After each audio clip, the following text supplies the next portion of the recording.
a UCSB alumna and RAB fellow, Maya Johnson, to talk about her book, Searching for a Black Writer.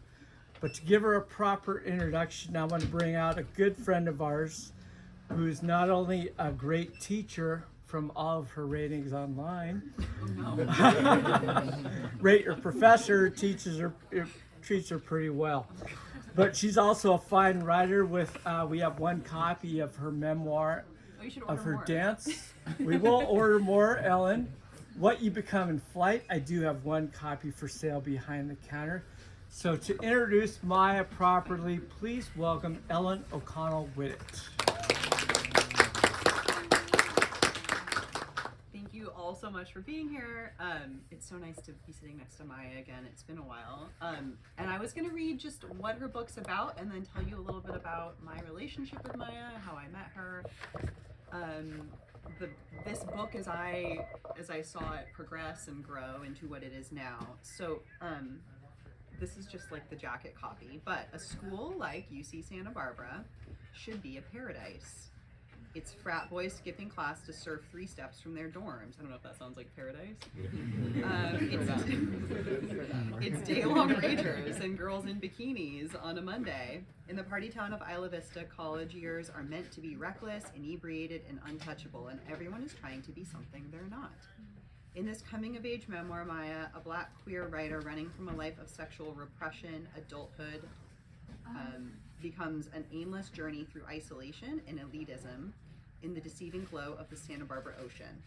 Fruitlessly, Maya searches for fulfillment through toxic love and academic success until death complicates all she knows about her family and herself. As her search for self takes her up and down the coast of California, Maya traces through her lineage to align her past with her present. She connects ideas of tokenism and Black excellence, motherhood and perfectionism, and family and spirituality to find her way home. So I first met Maya in a tiny classroom in the College of Creative Studies for junior tutorial. You were working on a novel about a black queer, well, a couple women working in a corporation. A lot of these themes about tokenism and Black excellence and queerness and coming of age were in that novel. I think I saw sort of the early seedlings of, you know, what you were interested in working on in that. It was really complex writing. I was struck by that, and it was really I was struck with her scope and her ambition in her writing of that novel.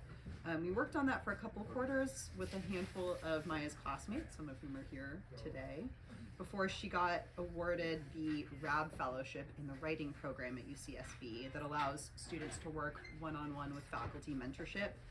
And I was so touched that she asked me to be her mentor. She was working on a memoir, which is now a book. And I am a fan of Maya's writing, but also I'm a fan of yours. You work hard, you know, you turn in serious work and you take your work seriously. So that's why I think we're sitting here in a real bookstore so soon. When Maya began showing me her memoir, I realized this was really different from any of her work I'd read before. It was personal and it was often painful, but it was also really funny and really smart. I saw her voice really emerge with the writing of this memoir. Sometimes we have students who I think the best way we can support them is just to get out of their way and let them do what they're already doing. You know, some students want you to get in there and make margin notes and, you know, help shape. But I think a lot of students just need you to say, keep doing what you're doing. And Maya was certainly one of those students. I just needed to get out of her way and let her write. And she would show me what she was writing, and I would say, this is excellent, keep going, keep writing. And I would give you feedback, which you always like, okay, I'll consider. And it was always up to Maya. And I have to say, like, this, you know, to write and publish an entire book in a year is wild. It's not something that most professional writers are doing. So that's why we're here today. I'm really excited to introduce Maya to you, for you to get to hear her read in her own work in her own voice. I'm excited to hear whatever she's selected for us, because this is juicy, this is personal, this is very, very touching work. It really, you know, it's about her coming of age, so it really touches on everything that makes you who you are. So anyway, without further ado, here's Maya.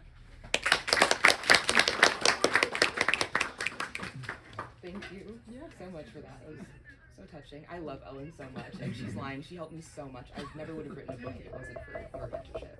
I mean that. Thank you guys so much for showing up here for me.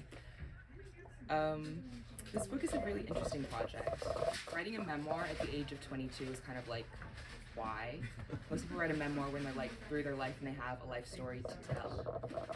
But I had an experience about 2 years ago that made me start on this project. It's kind of made me think, wow, Santa Barbara's weird. And it led me down this journey of self-exploration that I kind of want to tell you about today. So about 2 years ago, I was at the Santa Barbara Writers Conference. For those who don't know, in my mind, writers' conferences are like, they're advertised to you as, come meet authors, come progress your career, this is gonna change your life, you're gonna be such a better writer after this. I was 20 years old, a junior in college, and I wanted so badly to be a writer. I thought this is gonna change everything for me. I'm sitting at the Marmonte Hotel downtown, this big Spanish colonial building overlooking the ocean. I'm in my nicest dress, I'm so excited, and this woman creeps up behind me in this room, and she slips me a note. This older white woman just slips away, doesn't look me in the face, doesn't say anything to me, and I open it and it says, I'm searching for a Black writer for a project. Call me at this number, no landline, no text. And it was like, it was funny, it was weird, it was funny. I had this weird little ball inside of me, this little anxiety, like, oh, looking around, I'm the only Black person in this room, aren't I?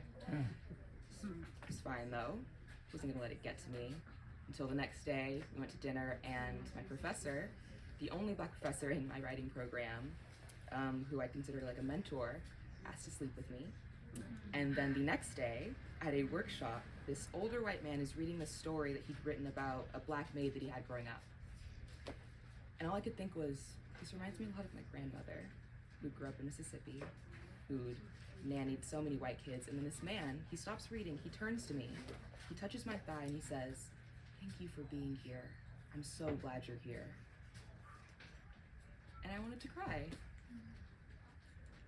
I think, of course I knew that I was Black, but I thought of myself as a writer. I knew who I was. So it was really hard to kind of reckon with the idea that other people saw me as something different.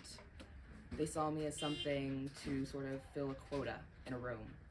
Something to, I don't know, someone to educate them, someone to dissuade their guilt, like I wasn't really a person.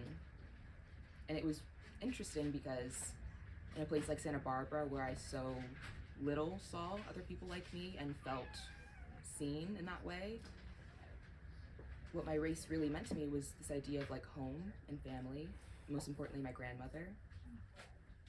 My grandmother grew up in Mississippi. She was a farmer. She went to school until 5th grade, and then she ran away from home. She came here, started a life for herself, and she always wanted a writer in the family.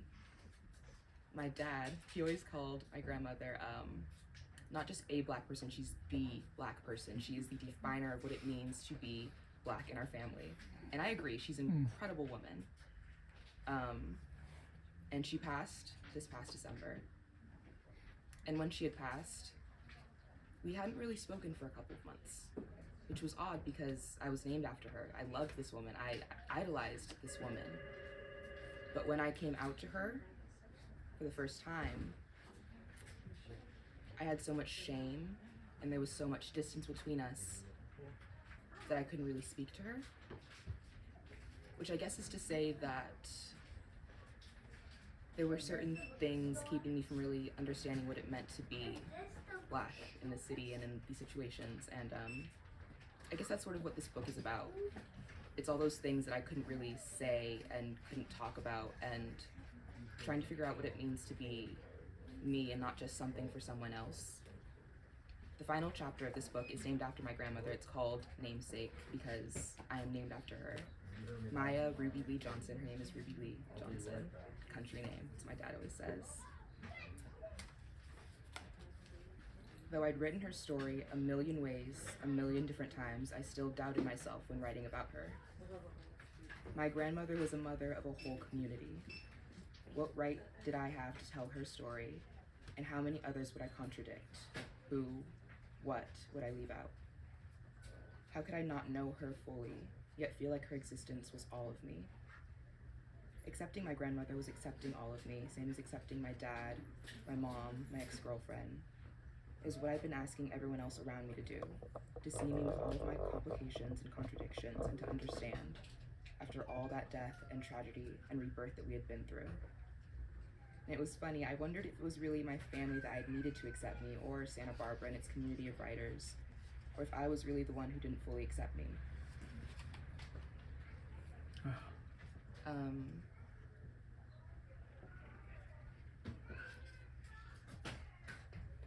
I think that something really changes when you finally realize or figure out how to stand in the world as yourself. I mean, sharing this book with the world with my family was so daunting because there was so much I'd never told them.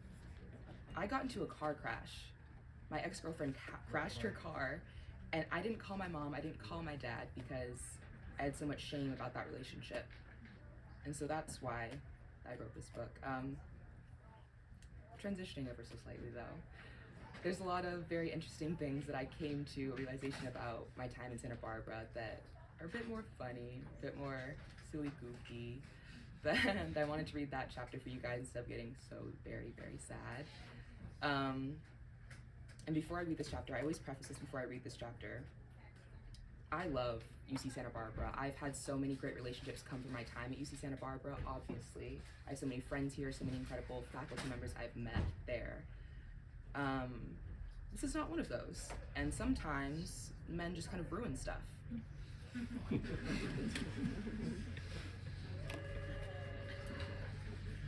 This chapter is called To Render. My first year fiction workshop was held in an old conference room. A low wooden table stretched the length of the room, and a projection screen hung limply over the chalkboard in the front of the class. The room smelled sweet, like dust and old books and chalk. And when I arrived each day, a stout, caramel-colored man named Harvey would be sitting at the end of the table, pushing clementine oranges and chocolate-covered cookies towards us. And he wanted us to call him Harvey. Almost all of my professors in CCS, the College of Creative Studies, wanted to be called by their first names. It was progressive, and it created less of a power dynamic between professors and students, they argued. Harvey started each class like a substitute who hadn't been expected to be given an extra class that day. Well, we're all here, he'd say, lifting the loose cloth mask off his lips that smacked as he paused looking for the next words to say. He'd begin on some tangent. Who here's read Kate Chopin? No one? Really? A few of you, I guess. Well, she's really important, a really important woman writer. I don't know what they're teaching you guys anyway. With wide eyes, he chuckled dryly and coughed over the edge of his mask. I mean, colleges can't really teach anyone how to write, though. You'll realize this if you ever get into the publishing world. Lots of educated people with money who can't write for shit in publishing, and some people with no experience who end up making a lot of money. From the way he said it, I understood that he was not one of those people. But the industry and agents are assholes anyway. Actually, I should bring in my agent for you guys. That'd be a really good experience for you all, to meet a real agent. He gave off the air that he believed himself to be a misunderstood genius. I disliked his cockiness, but who was I to say that he wasn't? In this fiction workshop, there was a random scattering of people across campus who thought they could write, and I was one of them. The others, several STEM students in need of a creative arts elective, some pompous English majors, a few undecided fantasy novel lovers. And then there was our professor, a published author who had once made it onto the New York Times bestsellers list. At the time, though, I knew him to be exclusively published in online literary journals. Before coming to UC Santa Barbara, I spent a year attending community college via Zoom to get a head start in my education while sequestered by the pandemic. During that time, I learned that fiction writing was something that many people felt they could easily do at some point in their lives. Recent high school graduates like myself, 30-year-old stoners, retirees, adult professionals with full-time jobs. In some people's eyes, all it took to be a fiction writer was to think up a story and put a few words to the page. This theory was tested when my class had to workshop my 30-year-old stoner classmate's story. It featured him and a classic sitcom character smoking on a palace on the moon, surrounded by naked middle-aged women who would only wake to have sex with him or offer to make him pancakes. Brian didn't really understand what I meant when I asked him, "Don't you think it's a bit objectifying to have the protagonist squeeze the unconscious woman's breast with his foot?" it was really hard to not feel that hinging all of my hopes and dreams on fiction wasn't a mistake. I wanted to feel that there was something important for me to learn from Harvey. I didn't want to end up a failed writer, not just a bad writer, but someone who'd never accomplished anything through it. For the first few weeks of my time with Harvey, he wanted us to write vignettes. He opened the class by reading us something he published recently about an albino boy he knew growing up in New Orleans. The boy was, quote-unquote, so white you wouldn't know he was black if your family wasn't black. That boy was a bit of a town freak, according to Harvey's writing, and burnt down his family's house. According to local gossip, he did so to make his room as black as he wanted to be. I didn't really get the point of the story, but Harvey seemed to think it was really poignant, and I wanted to impress him by getting it. Render, Harvey told us. It takes so much effort to imagine and to create. Most people aren't very good at it. Try to render instead. Despite the fact this was a fiction class, not creative nonfiction, he asked us to spend the next 25 minutes rendering something, some experience, and I couldn't think of a single thing. I chose to write fiction because it distanced me from reality. It was a distraction from my own life. So in my anger about not having anything to write about in Fiction Workshop, no interesting experiences of my own, I wrote about my parents. I wrote that my father didn't have any friends of his own except for his 6 siblings, and that those were the only people my parents really spent time with. They drove down to Carson, to that seedy old bowling alley, and sang karaoke on the weekends. And that before Uncle Leroy got married to a nice lady, Lee, he had a wild girlfriend I named Miss Lorraine, who wore glittery blue lipstick and stumbled drunk into my aunt's house on the 4th of July. I wrote that my family didn't do that type of thing, that my Uncle Ramon is the pastor at the church where he and his siblings were all raised in, and that my cousins and I, at least from my perspective, were supposed to be good and church-going and proper. Well, I wasn't, and neither was Miss Lorraine. When I finished, I could see Harvey eyeing me in a curious way. I could tell he wanted me to read, so I did. No, my family doesn't do that kind of thing. We're the kind of family that chased off my cousin Elijah's girlfriend for being a bit too affectionate in my aunt's pool. The kind of family that masquerades partners as friends because my kind and my Uncle Darren's kind are condemned to hell. No, in my family, God's will comes first, and our wants and our needs, each other's true selves, that comes second. Very good, he said with a dry laugh. You should submit that somewhere.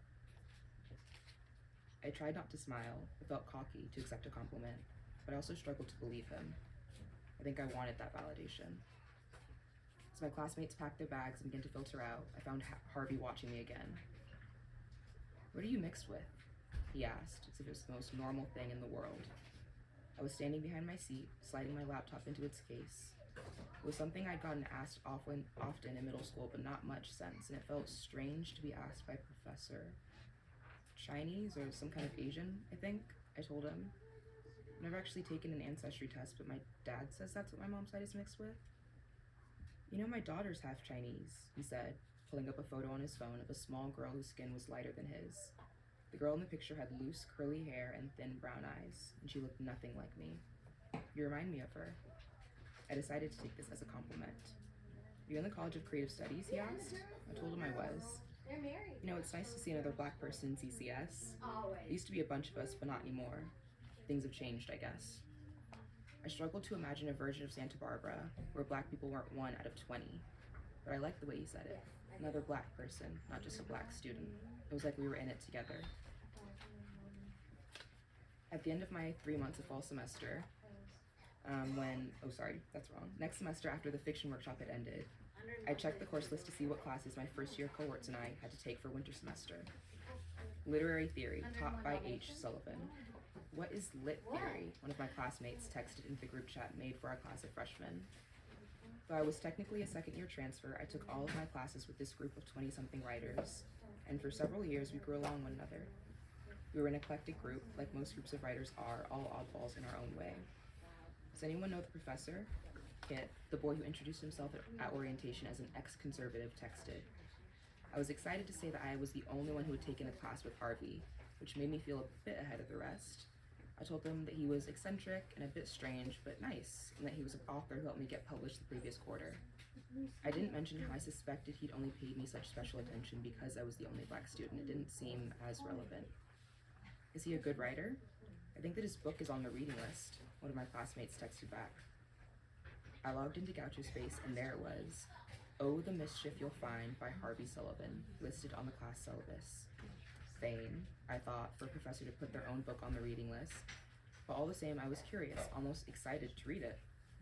It took about a week into the winter quarter for my book to arrive and for the group chat to start buzzing again. 30 minutes before one of our classes, someone sent a photo into the group chat. It was a page of the book.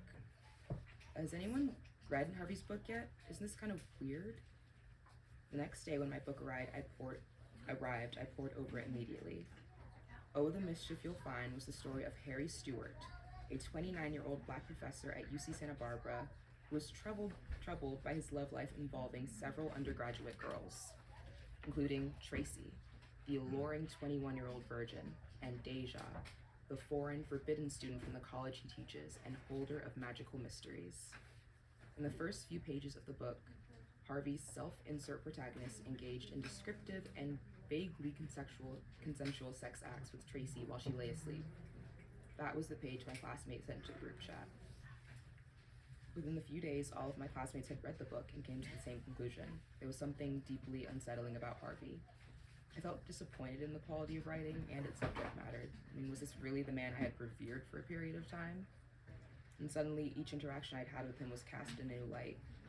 I thought of how he described the girls and wondered how he would describe me, the sexually repressed Christian girl with mysterious Oriental ancestry.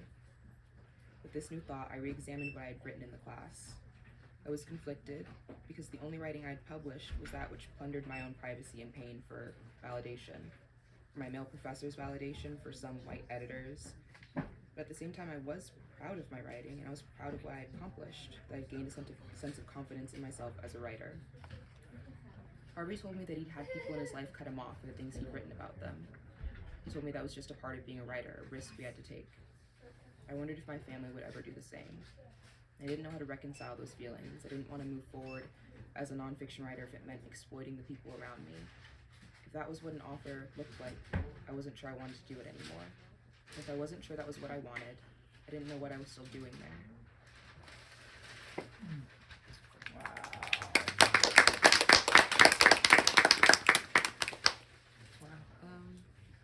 That's kind of all I've got.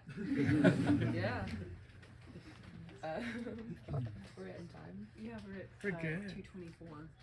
So. Yeah, there's. I guess I can open up for questions if anyone has any. You don't have to though. It's fine if you don't.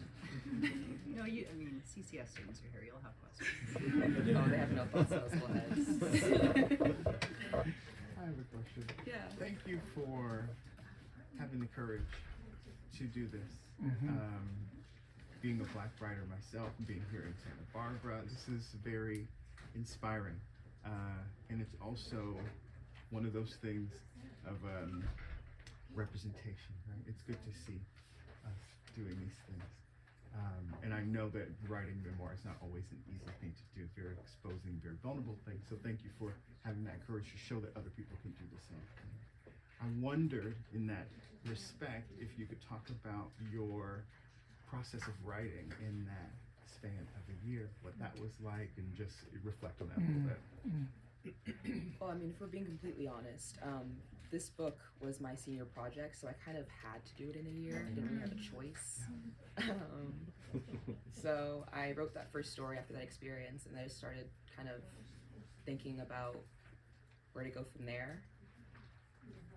I had so many experiences that I hadn't thought about in years, things that were just kind of repressed, and those are the ones that I sort of gravitated towards, and I just kind of went from there. It was this act of trying to really like heal and think, what haven't I said to other people? What do I need to say to my mom and my dad and my friends and everyone in my life before I sort of go out? Not that I was going to die or anything, I'm still here.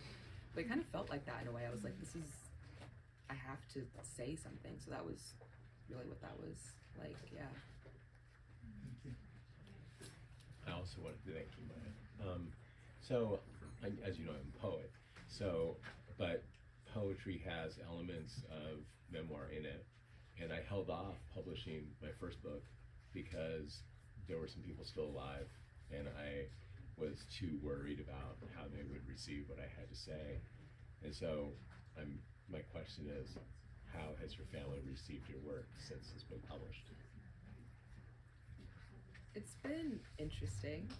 Most of them have been very supportive. I got a call from my cousin, and she related so much to all the things I talked about. Her father is the pastor in our family, and it was so interesting that she had some of the same experiences as me, and we'd never talked about them. She called me on the phone and just started going and going, and I was like, wow, I had no idea. I think it was hardest for my parents, though I will say my dad, he read part of it. There was one line in it when I called him annoyingly optimistic. I think that's what he decided to stick with. He ignored all the negative parts and said, you called me annoyingly optimistic.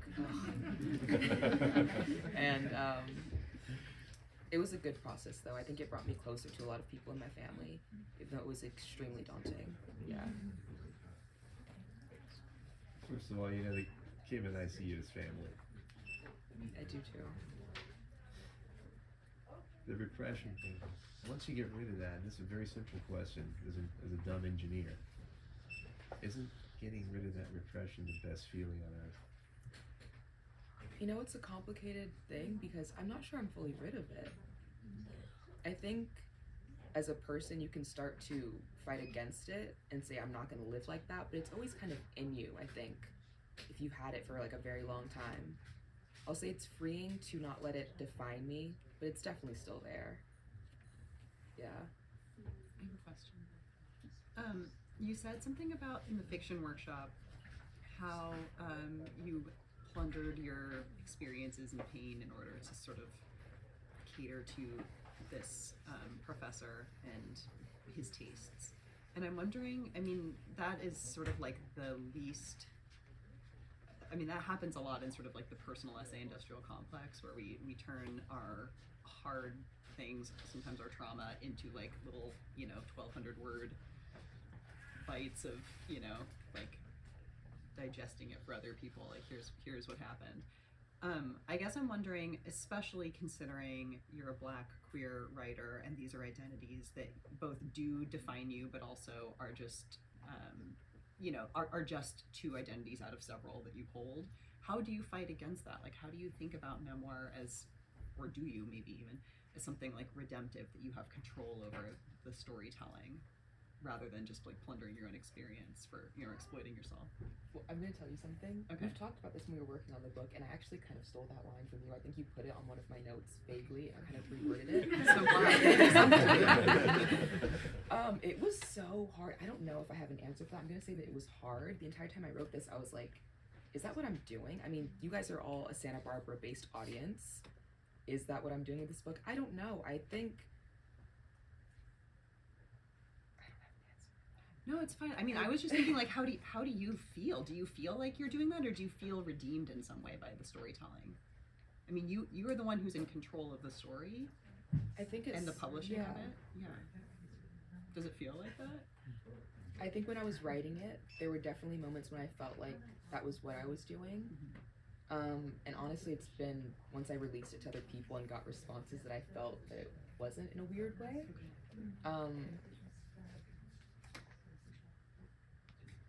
I think it's still something that I like kind of struggle with, though. I mean, it really depends on like who sees your work and who reads it, because for me it's just telling a story, and I can like try to change the tone and the way that I tell it to get them to understand that this is not what this is. But I think people will always see me as that way. It's just how yeah. I think it's more of just like a how I choose to deal with it and how I choose to. I don't know. Yeah. Yeah. It's a tough one. I was just wondering if you had an easy answer, because I don't. So I've read both of your fiction and your nonfiction, both amazing, and I know you're working on a fiction piece now. Has writing this and sort of putting together this like holistic piece of nonfiction impacted at all the way you write fiction?